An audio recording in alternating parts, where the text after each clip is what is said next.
பிதாவினிடத்திலே நம்மை வாழ்த்துவோம். நல்ல பிதாவே, உலகத்தின் சிருஷ்டிகர்த்தரே,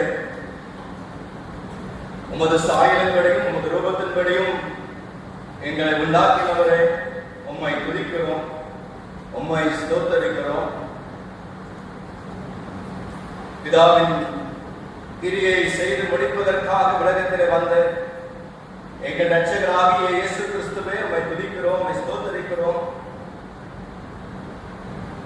எங்களுக்காக சிலுவையிலே வாழ்வை சம்பாதித்துக் கொடுத்ததற்காக உமக்கு நன்றி செலுத்துகிறோம். பரிசுத்த ஆவியானவரே, எல்லா உண்மைக்குள்ளும் எங்களை வழி நடத்துகிறவரே, எங்கள் எல்லாருக்கும் நீர் இருக்கிறதுனால எங்களை துதிக்கிறோம். எங்கள் நடுவிலே வந்ததற்காக உமக்கு நன்றி செலுத்துகிறோம். ஜீவனுள்ள வார்த்தைகளை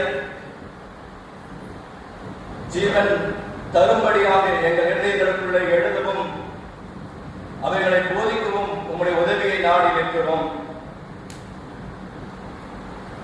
என் வாயின் வார்த்தைகளும் எங்கள் எல்லாருடைய தியானமும் உம்முடைய சமூகத்திலே பிரதியாக இருப்பதாக. ஆமென். நீங்க நின்றுட்டு இருப்பீங்கன்னு நினைச்சேன். ரொம்ப ஏமாந்து போயிட்டேன். சரி, 3 மணி நேரம் காரணம். லூக்கா 23:34. லூக்கா எழுதின சுவிசேஷம் 23ஆம் அதிகாரம். அப்பொழுது இயேசு, பிதாவே, இவர்களுக்கு மன்னியும், தாங்கள் செய்கிறது இன்னதென்று அறியாதிருக்கிறார்களே என்றார்.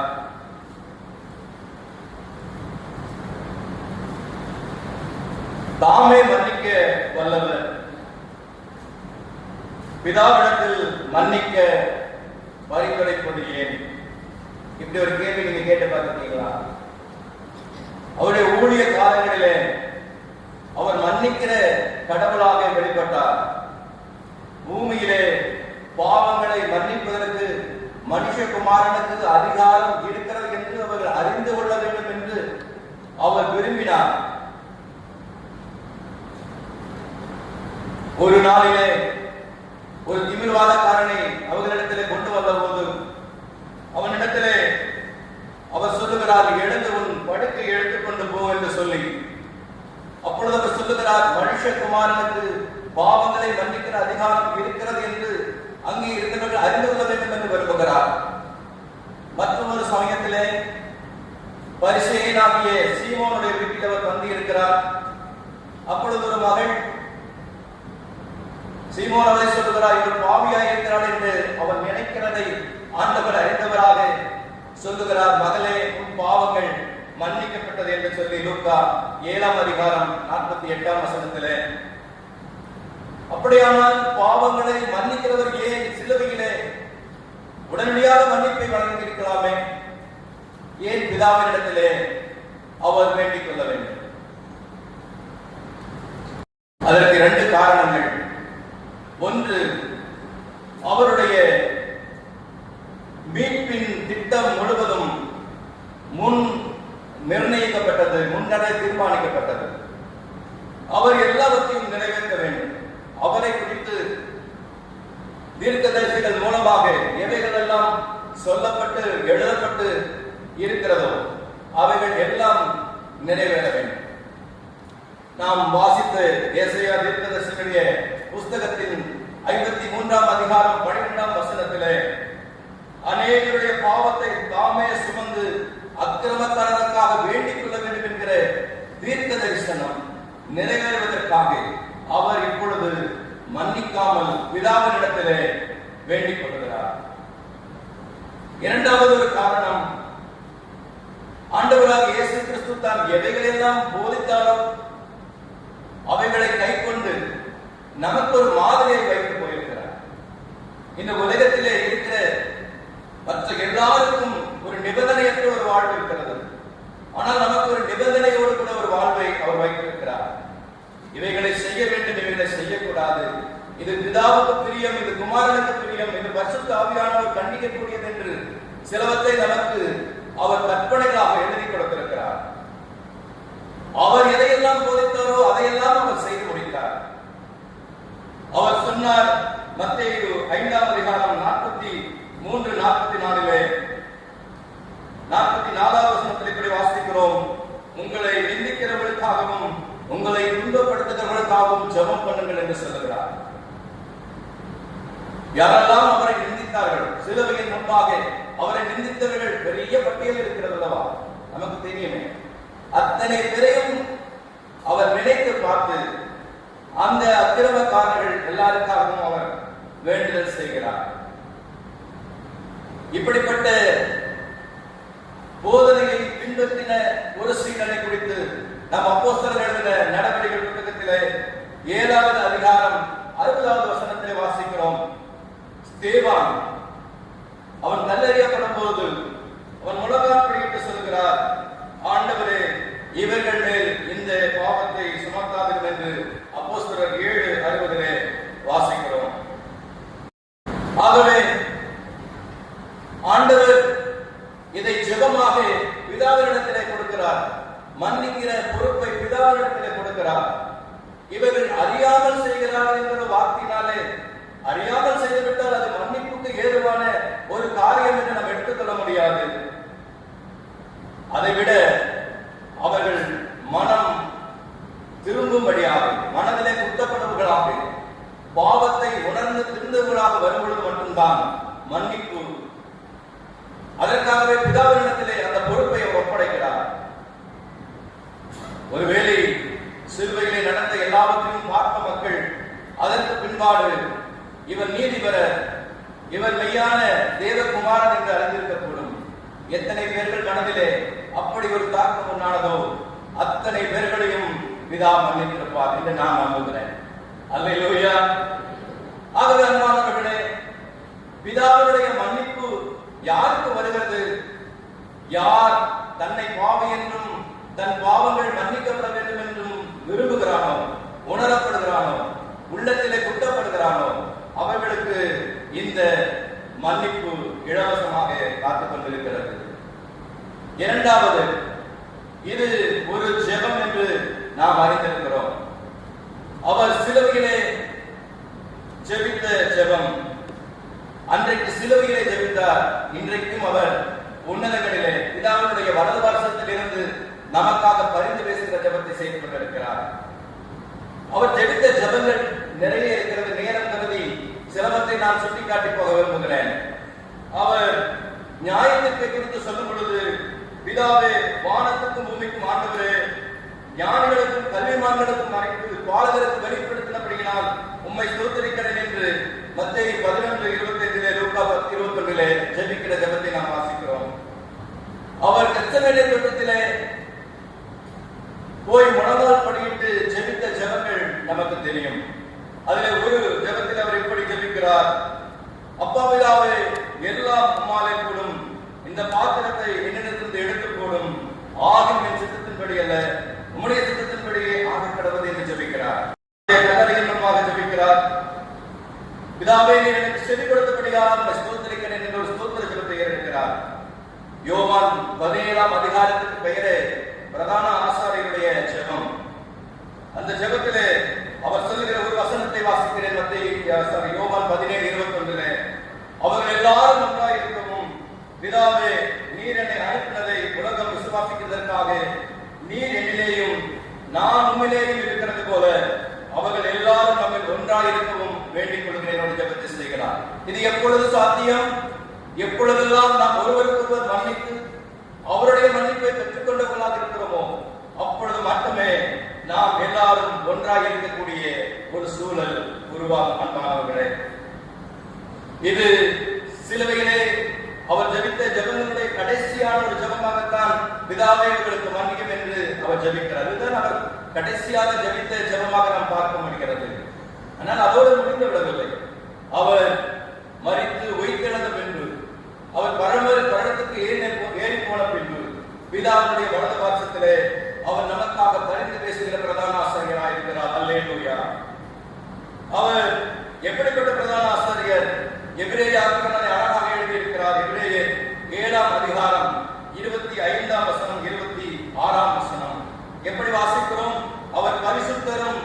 குற்றமற்றவரும் மாசில்லாதவரும் பாவிகளுக்கு விலகினவரும் வானங்களிலும் வேண்டுவருமாய் இருக்கிற இவ்விதமான பிரதான ஆசிரியர் நமக்கு இருக்கிறார். அவர் என்ன செய்கிறார்? தமது மூலமாய் தேவனிடத்தில் சேர்ந்தவர்களுக்காக வேண்டுதல் செய்கிறார். ஏனென்றால் அவர் எப்பொழுதும் உயிரோடு இருக்கிறார். அவர் முற்றுமுடிய ரட்சித்து வல்லவராக இருக்கிறார். அருமையானவர்களே, அவர் பரிந்து பேசுகிறார். அவர் சிலுவையிலே ஜெபித்தார். ஆனாலும் யாருக்கெல்லாம் மன்னிப்பு போய் சேரும் என்று சொன்னார், யாரெல்லாம் அதை நம்பி விசுவாசிக்கிறார்களோ அவர்களுக்கு மாத்திரமே ஜெபங்கள் ஏறெடுக்கப்படுகிறது. நானும் நீங்களும் மற்றவர்களுக்காக ஜெபிக்கிறோம். ஆனால் உண்மை என்னவென்றால், யாருக்கு அந்த ஜெபத்தின் பலன் கிடைக்கும் தெரியுமா? யார் அந்த இயேசுவை விசுவாசிக்கிறார்களோ, அந்த ஆண்டவராக இயேசு கிறிஸ்துவின் வல்லமையை நம்புகிறார்களோ, அவர்களுக்காக நீங்கள் ஜெபிக்கும் பொழுது அதற்கான பதிலை அவர்கள் பெற்றுக்கொள்ள முடியும். ஜெபம் என்பது பிதாவினிடத்திலே இயேசுவின் நாமத்தினாலே ஆவியானவருடைய துணையோடு செய்யப்பட வேண்டும். அநேக இடத்திலே நான் ஜெபிக்கிற ஜெபங்களை நான் கேட்டிருக்கிறேன். ஒரு சிலர் இப்படி ஜெபிப்பார்கள், இயேசுவே ஆரம்பிப்பார்கள், இயேசுவின் நாமத்திலே முடிப்பார்கள். ஒரு பெரிய ஆச்சரியம். யாரிடத்திலே பேசுகிறோம் என்று தெரியாமலே ஒரு ஜெபம். அன்பானவர்களே, அப்படி அல்ல. இயேசுவானுடைய மாதிரி அவர் பிதாவினிடத்திலே ஜெபித்தார். நமக்கு ஒரு மாதிரியை கொடுத்து போயிருக்கிறார், இப்படி ஜெபிக்க வேண்டும் என்று சொல்லி. ஆகவே நம்முடைய ஜெபங்கள் எப்படி இருக்க வேண்டும்? பிதாவினிடத்திலே இயேசுவின் நாமத்தினாலே ஆவியானவருடைய உதவியோடு. ஏனென்றால் ஆவியானவர் நமக்கு வேண்டுதல் செய்வதற்கு உதவி செய்கிறார் என்று சொல்லி ரோமர்களின் நிருபத்திலே பவுல் அழகாக எழுதியிருக்கிறார். ரோமர் 8ஆம் அதிகாரம் 26ஆம் வசனம். அந்தபடியே ஆவியானவர் நமது பலவீனங்களில் நமக்கு உதவி செய்கிறார் என்று சொல்லி வாசிக்கிறோம். அன்பானவர்களே, நாம் இயேசுவினிடத்திலே, நாம் பிதாவினிடத்திலே இயேசுவின் நாமத்திலே பரிசுத்த ஆவியானவரை உதவியோடு ஜெபிக்கிற ஜெபங்களுக்கு இன்றைக்கும் இப்பொழுதும் பதில் வருகிற நம்பிக்கை, விசுவாசம் இருக்கிறது என்று நான் உங்களுக்கு முன்பாக சொல்ல விரும்புகிறேன். மன்னிப்பு அது பரலோகத்தின் குணாதிசயம். அது இயேசுவின் மூலமாக மனிதர்களுக்குள்ளே வருகிறது. மன்னிப்பு என்றால் என்ன? மன்னிப்பு என்றால் கசப்பையும் கால் உணர்ச்சிகளையும் நம்மை விட்டு அகற்றுவது. கசப்பான வைராக்கியம் நமக்குள்ளே வராதவரை நம்மை காத்துக் கொள்ளும்படியாக நாம் அழைக்கப்படுகிறோம். எபிரேயர் 12:15 அந்த வசனத்தை நாம் வாசிக்கிறோம். ஒருவனும் தேவனும் யாதொரு கசப்பான வேர் முளைத்து எழும்பி கலகம் உண்டாக்குகிறதுனால் அநேகர் தீட்டுப்படாதபடிக்கும் எச்சரிக்கையாயிருங்கள் என்று சொல்லி எழுதப்பட்டிருக்கிறதை நாம் வாசிக்கிறோம். ஆகவே கசப்பான வேர், அதற்கு ஒரு சிறிய சம்பவத்தை நான் உங்களுக்கு சொல்லி நான் கடந்து போக விரும்புகிறேன். 1592 இருந்து 1098 வரைக்கும் ஜப்பானியர்கள் கொரியாவை கைப்பற்றியிருந்தார்கள். அவர்கள் கொரியாவுடைய மக்களை மிக கொடுமையாக நடத்தினார்கள்.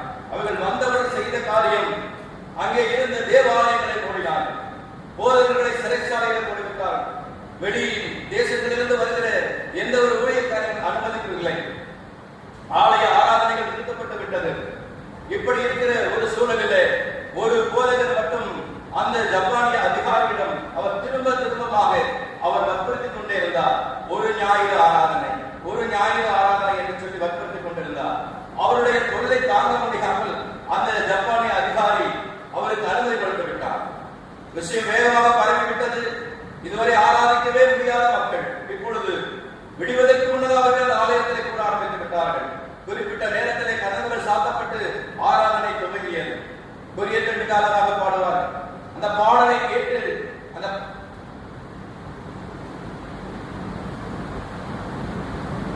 அந்த பாடல், அவர்கள் பாடின பாடலுடைய அந்த சத்தம் வெளியே கேட்கப்பட்டது. அந்த சத்தம் மிக அழகான பாடல். ஆனால் அந்த ஜப்பானிய அதிகாரிகள் என்ன செய்தார்கள்?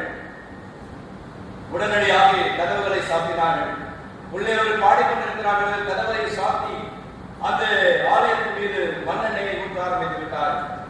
ஆலயம் மண்ணெண்ணெயால் நிரப்பப்பட்டுக் கொண்டிருந்தது. அறியாமலே உள்ளவர்கள் ஆராதித்துக் கொண்டிருந்தார்கள்.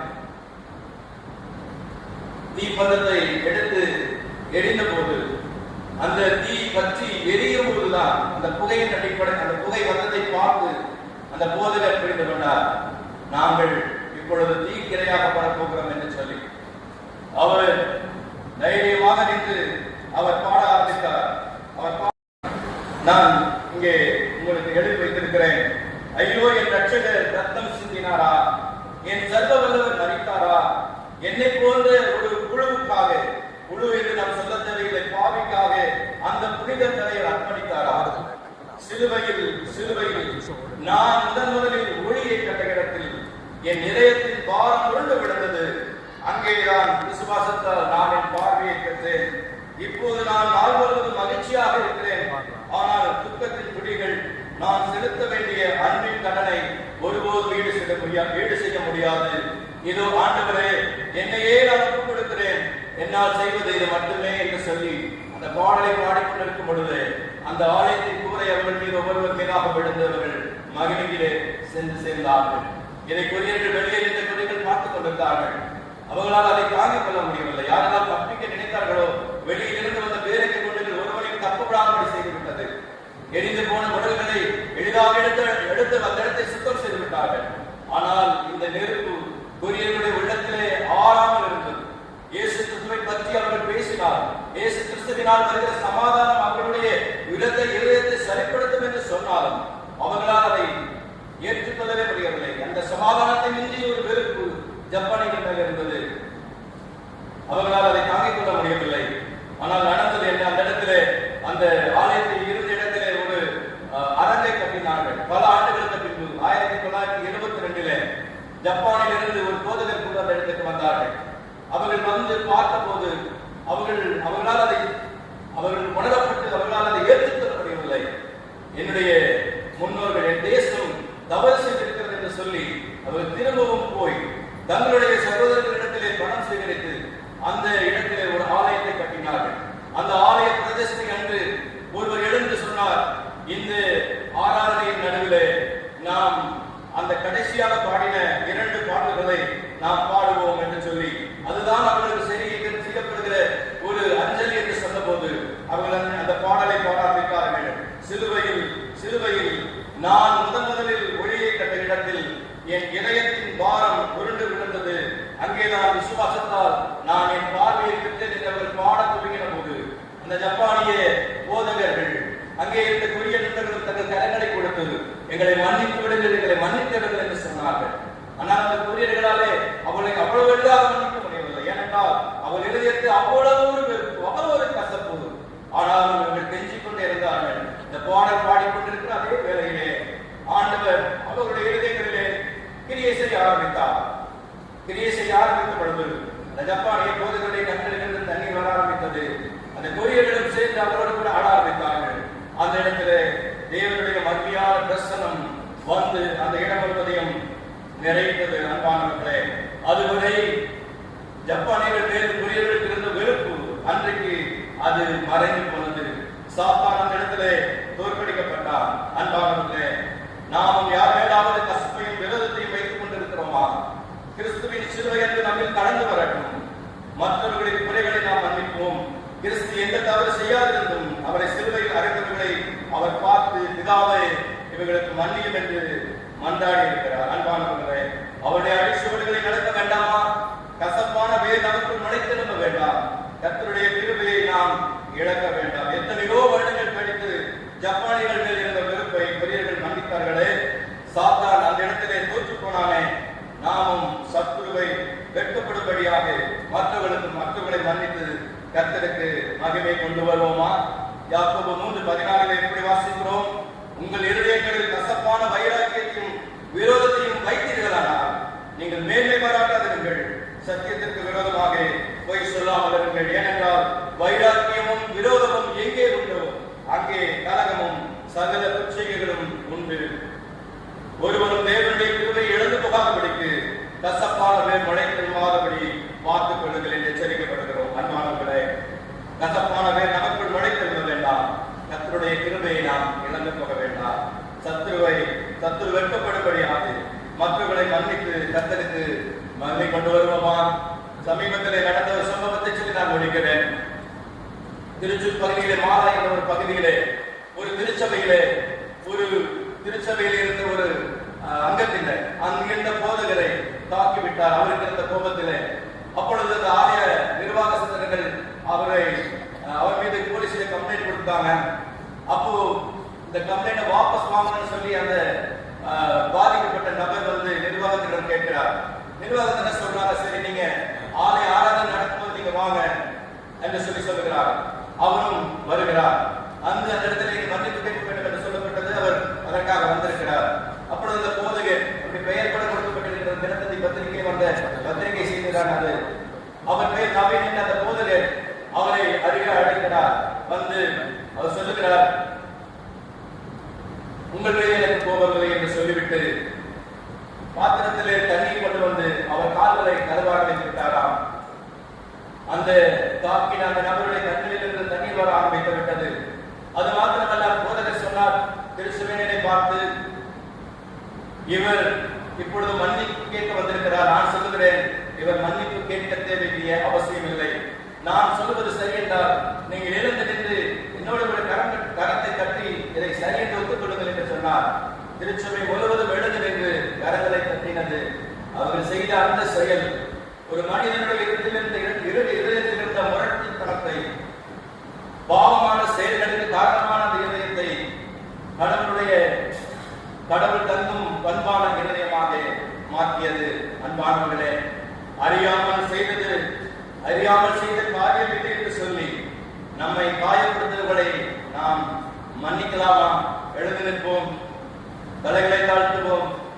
நம்முடைய இதயத்தில் இருக்கிற கசப்பை, மற்றவர்களுடைய உறவிலே நமக்கு காணப்படுகிற குறைகளை உணர்ந்து ஒரு ஜெபத்தை எடுக்கலாம். என்னோடு கூட சேர்ந்து நீங்கள் ஜெபிக்கும்படி அன்போடு அழைக்கிறேன். பரலோக பிதாவே, நீர் எங்களுக்கு பாராட்டின மன்னிப்பை நாங்கள் உணர்ந்திருக்கிறோம். அந்த மன்னிப்பு எங்களுக்கு தேவை என்று வருகிறோம். எங்களை அறியாமல் காயப்படுத்தினவர்களை மன்னிக்கிறோம். எங்களையும் மன்னியும். உம்முடைய நாமத்திற்கு கனமும்